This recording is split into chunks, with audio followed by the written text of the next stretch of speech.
Selamat berjumpa kembali dalam layanan audio Sahabat Seperjalanan. Hari ini adalah hari Minggu 9 Maret 2025. Tema renungan saat teduh kita dengan judul Dianiaya Tetap Kuat. Firman Tuhan terambil dalam Kisah Rasul 11 ayat 19 sampai dengan yang ke-22. Sementara itu banyak saudara-saudara telah tersebar karena penganiayaan yang timbul sesudah Stefanus dihukum mati. Mereka tersebar sampai ke Fenisia, Siprus, dan Antioquia. Namun mereka memberitakan Injil kepada orang Yahudi saja. Akan tetapi di antara mereka ada beberapa orang Siprus dan orang Kirene yang tiba di Antioquia dan berkata-kata juga kepada orang-orang Yunani dan memberitakan Injil bahwa Yesus adalah Tuhan. Dan tangan Tuhan menyertai mereka dengan sejumlah besar orang menjadi percaya, berbalik kepada Tuhan. Maka sampailah kabar tentang mereka itu kepada jemaat Yerusalem. Lalu jemaat itu mengutus Barnabas ke Antioquia. Mari kita berdoa. Bapa yang di dalam surga, di dalam setiap peristiwa buruk ada keindahan kebaikan yang Tuhan sediakan di masa-masa hidup mendatang. Dalam nama Tuhan Yesus kami berdoa, amin. Shalom sahabat seperjalanannya dikasihi Tuhan. Tema yang kita pelajari dianiaya tetap kuat. Di dalam doa pembukaan yang saya sampaikan tadi, di dalam peristiwa yang buruk sekalipun senantiasa disediakan oleh Tuhan sesuatu yang baik dan indah di waktu kemudian hari. Berbicara tentang dianiaya, itu tidak hanya berhenti dianiaya. Peristiwa Stefanus mati, dihukum mati, dirajam.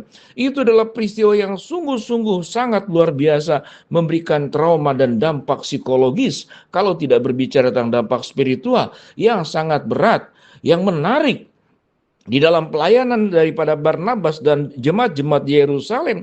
Siapa yang kemudian menghalangi pemberitaan Injil adalah Paulus. Tetapi siapa yang kemudian mengabarkan Injil secara luar biasa juga adalah Paulus. Barnabas di dalam peristiwa ini pergi ke Antioquia. Kemudian Barnabas menjemput Paulus di Tarsus, membawa kepada Antioquia untuk melakukan pelayanan selama 1 tahun di Antioquia. Kita melihat aniaya tidak bisa menghentikan pekerjaan Allah. Seluruh tantangan ancaman, kemudian bahkan pembunuhan tidak bisa menghentikan yang namanya kasih dan panggilan Allah di dalam menyampaikan kabar baik dan keselamatan kepada seluruh bangsa. Apa pelajaran yang kita dapatkan di sini? Kita tahu dengan jelas bahwa di dalam Kisah Rasul dan jemaat mula-mula adalah awal dimulai bagaimana penginjilan itu dilakukan. Berangkat dari orang Yahudi kemudian kepada orang-orang lain. Kalau tidak terjadi aniaya, mungkin tidak akan tersebar ke berbagai tempat. Firman Tuhan berkata murid-murid tersebar ke berbagai tempat. Catatan di dalam Kisah Rasul 11 ayat 19 dan seterusnya. Ada beberapa tempat yang kemudian dilayani oleh Barnabas dan Paulus. Yang pertama adalah Fenisia. Fenisia itu kalau kita lihat di dalam peta dunia saat sekarang, itu terletak di Libanon dan Suria.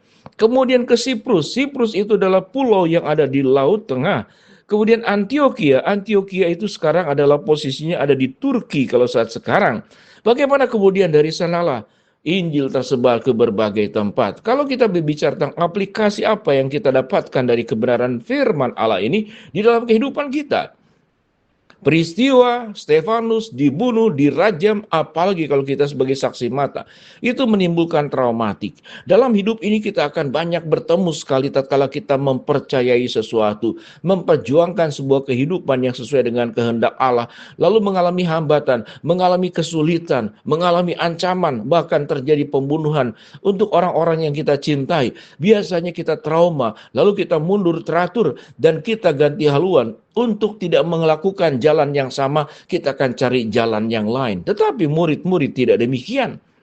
Dari mulai dipanggil sebagai rasul-rasul Kristus, sebagai murid-murid Tuhan, apapun kondisi kesulitan yang ada, memang jatuh bangun. Ada murid yang mengkhianati, ada murid yang menyangkal, tetapi mereka terus bekerja tanpa mengalami lelah, tanpa takut, tanpa kemudian terhambat oleh aniaya, ancaman segala apapun, sehingga temanya adalah dianiaya tetap kuat. Kalau bicara tentang konteks hidup saat sekarang, mungkin berumah tangga. Berumah tangga kita bisa berhadapan dengan orang yang menganiayai, KDRT, kekerasan secara verbal, tekanan dari mertua, atau situasi ekonomi yang ancur-ancuran, salah jalan yang dilakukan ketidakdewasaan dari pasangan rumah tangga, suami atau istri. itu bisa menimbulkan trauma. Lalu kita akan pergi cari jalan yang lain. Artinya menyelesaikan rumah tangga dengan mengambil jalan pintas, yaitu perceraian. Maka kita tidak sebagai orang yang sedang kuat di dalam aniaya. Sekalipun konteksnya memang yang satu bagian firman Tuhan yang kita pelajari saat ini adalah tentang pekabaran Injil, yang satu tentang rumah tangga. Tetapi sama intinya, sewaktu kita meyakini sebuah kehidupan yang berjalan sesuai dengan jalan yang ditunjukkan Tuhan, kita akan tetap kuat sekalipun mengalami aniaya, mengalami kesulitan. Demikian juga dalam bekerja. Banyak anak-anak muda sekarang tidak kuat dan tahan dalam bekerja. Dia akan berpindah, kerja belum 1 tahun pindah ke tempat lain, kerja belum 1 tahun pindah ke tempat lain. Bahkan juga ada banyak hamba Tuhan, setiap 2 tahun pindah ladang pelayanan, setiap 2 tahun pindah ladang pelayanan. Kalau kita sering berpindah-pindah, loncat sana, loncat sini seperti kutu loncat, kita tidak pernah selesai. Kita tidak selesai kelas 2, kita tidak suka, belum lulus, pindah sekolah, tetap kelas 2 lagi. Lalu pada saat kelas 2 di sana, kita tidak tahan, pindah sekolah lagi, tetap kita pindah 10 sekolah, tetap kelas 2.